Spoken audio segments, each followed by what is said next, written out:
Payg'ambarimiz alayhissalatu vassalom davrlarida bir tuya boqar cho'pon bo'lgan ekan. Rasulullohni ko'rishni istardi, sog'inardi.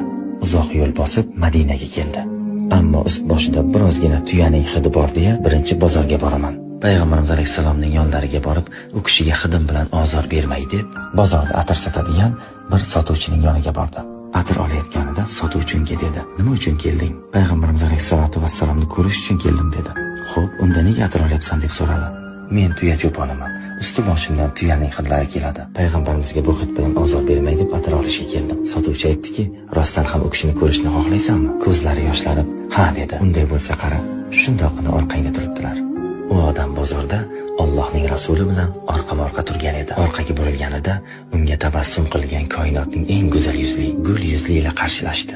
Ammo tuya cho'poni shunaqangi hayajonlandiki, lablari qaltirab so'zlasha olmadi. Payg'ambarimiz alayhissalom uning bu hayajonini ko'rgandan keyin qo'llaridan tutib, "Uskut ya ahi" dedi.